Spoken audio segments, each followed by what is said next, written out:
नमस्कार साथियों, easy easy life YouTube channel पर मैं निशा आपका हार्दिक स्वागत करती हूँ। आज हम शुरू करने जा रहे हैं सेकंड ग्रेड इंग्लिश के पेपर सेकंड के बारे में। एक टॉपिक है हमारा पार्ट सेकंड में इसके an acquaintance with major 20th century Indian writers and poets in English. इस जो टॉपिक में हमें किसके बारे में पढ़ना है कि इंग्लिश लिटरेचर में भारतीय कवियों और लेखकों का जो योगदान रहा है उनके बारे में हमने पढ़ना है। तो सबसे पहले आज शुरू करते हैं रविंद्रनाथ टैगोर जी के बारे में। रविंद्रनाथ टैगोर जी के बारे में हम कहाँ से शुरू करने वाले हैं। इनका जो जन्म होता है वो होता है 7 मई 1861 को जोरासांको कलकत्ता में, यानी कि ये जो वेस्ट बंगाल का जो क्षेत्र था जोरासांको, जो कलकत्ता का जो भाग है, वहाँ पर एक छोटे से क्षेत्र में इनका जो जन्म होता है और इनकी जो मृत्यु होती है वो 7 अगस्त 1941 को होती है। ये भी कलकत्ता में ही होती है। ये लिखते किस नाम से हैं? सबसे पहले ये भानु सिंह नाम से लिखते हैं, यानी बहुत छोटी एज में ये लिखना शुरू कर देते हैं। और इनका जो पेन नेम होता है स्टार्टिंग में वो भानु सिंह नाम होता है और उसके बाद में ये चेंज कर देते हैं। खैर, इसके बारे में हम और बात करेंगे अभी। अ, आपने सुना होगा एकला चालो एकला चालो एकला चालो रे, ये गाना भी आपने सुना है। और हमारा जो नेशनल एंथम है जन गण मन, ये ऐसे फेमस सॉन्ग्स हैं जो सिर्फ वेस्ट बंगाल में नहीं पूरे भारत में ही नहीं दुनिया में जाने जाते हैं। इन सबके जो लेखक हैं वो कौन है? रविंद्रनाथ टैगोर जी हैं। ठीक है, अब हम बात करते हैं इनके ऑक्यूपेशन के बारे में। इन्होंने क्या व्यवसाय किया था? व्यवसाय के तौर पे हम इनको किस तरह से जानते हैं? देखिए, क्योंकि ये एक राजघराने से संबंधित भी रहे हैं, यानी इनके जो दादा हैं प्रिंस द्वारकानाथ टैगोर, ये प्रिंस रहे हैं, राजकुमार रहे हैं इनके दादा।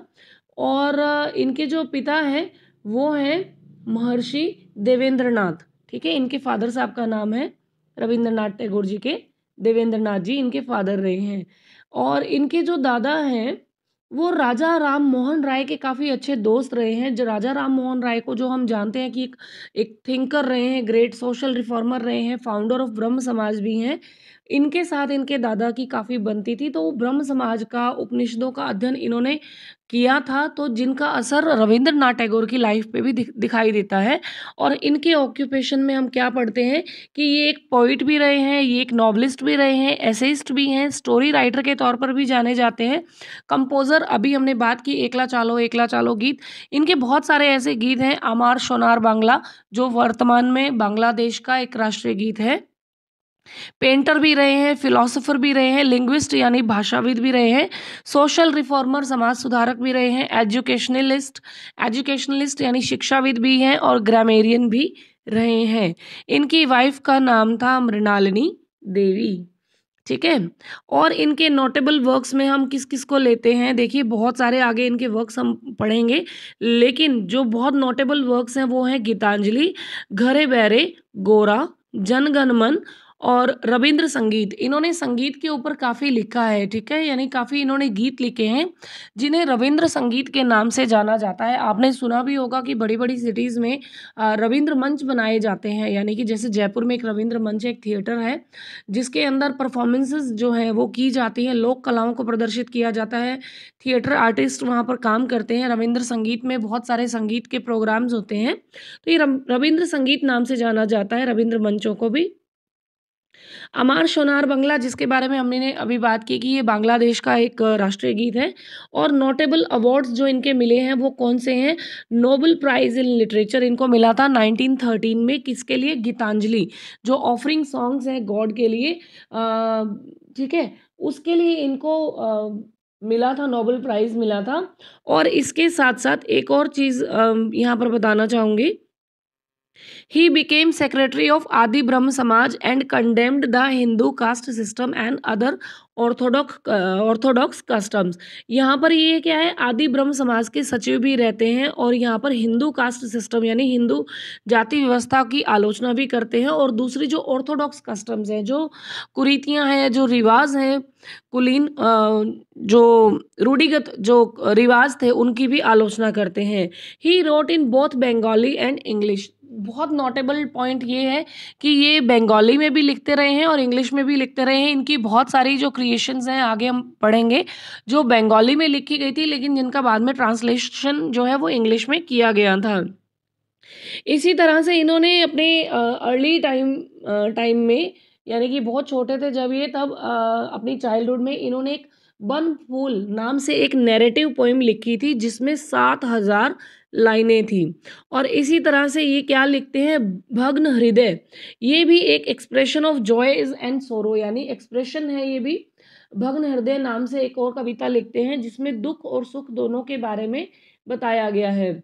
और इसी तरह हम एक और चीज़ देखते हैं कि इनकी जो अर्लीस्ट राइटिंग थी, जो प्रोज में थी, जो पोइट्री में थी, वो प्रिंट होनी कब शुरू हुई थी, 1875 में इसको प्रिंट होना शुरू हो गया था। यानी कि 1875 तक इनकी जो भी क्रिएशंस थी वो प्रिंट होना शुरू हो गई थी, बुक फॉर्म में आना शुरू हो गई थी। अब देखिए जॉर्ज पंचम, आपने राजा का नाम सुना है, ये ब्रिटिश किंग थे। इन्होंने टाइटल दिया था नाइटहुड का, किनको, रविंद्रनाथ टैगोर को। George Fifth the British king gave him the title of knighthood, इन्होंने इनको नाइटहुड की उपाधि प्रदान की थी, which he gave up, Rabindranath Tagore gave up that knighthood title in 1919 in protest against Jallianwala Bagh massacre. जब 1919 में जलियांवाला बाग हत्याकांड होता है तब ये इतने आहत हो जाते हैं, इतने दुखी हो जाते हैं कि इनको जो नाइटहुड की जो उपाधि, जो रैंक दिया गया था, ये ब्रिटिश किंग थे जो जॉर्ज पंचम, इनके द्वारा जो दिया गया था नाइटहुड की उपाधि, इनको ये वापस लौटा देते हैं, त्याग देते हैं। He died in 1941 at Shanti Niketan, where he had founded the world famous Vishwa Bharati university in Bolpur, west Bengal.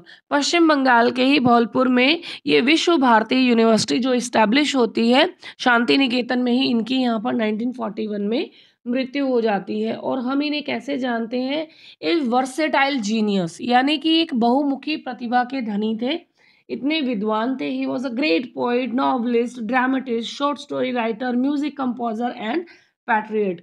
ये अच्छे कवि भी थे, नॉवलिस्ट भी थे, ड्रामेटिस्ट नाटककार भी थे, शॉर्ट स्टोरी राइटर भी थे, म्यूजिक कंपोजर भी थे और पैट्रियट यानी देशभक्त भी थे।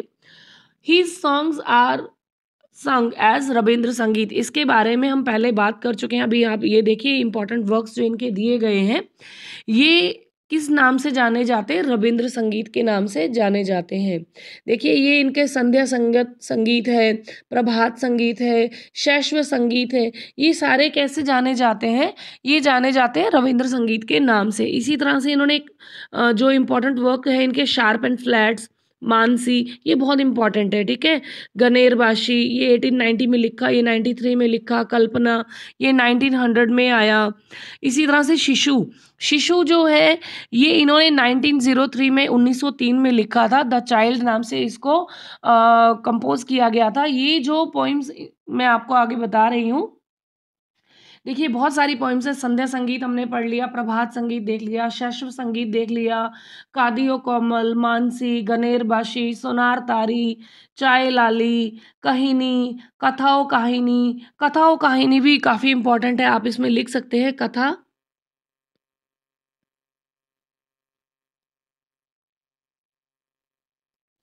कथा ओ कहिनी,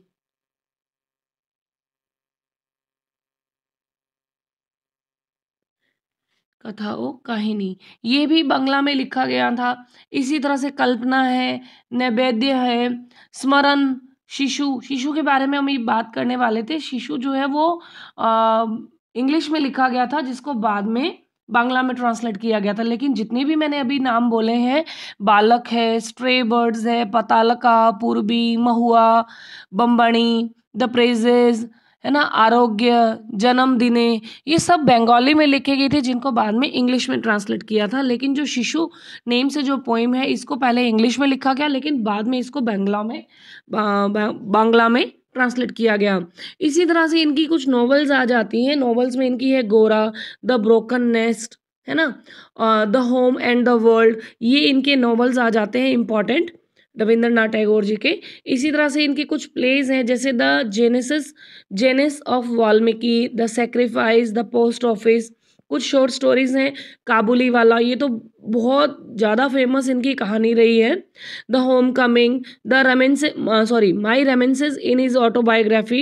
ये इनकी छोटी छोटी कहानियां रही हैं। इनके अलावा इनके कुछ अदर वर्क्स भी रहे हैं, जैसे the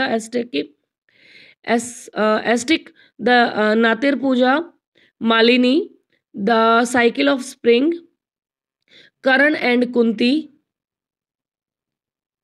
the mother's prayer, the fugitive, the king and the queen, red oleanders, Kacha and Devayani, Karna and Kunti, the cycle of spring. ये इनके कुछ अदर वर्क्स भी रहे हैं।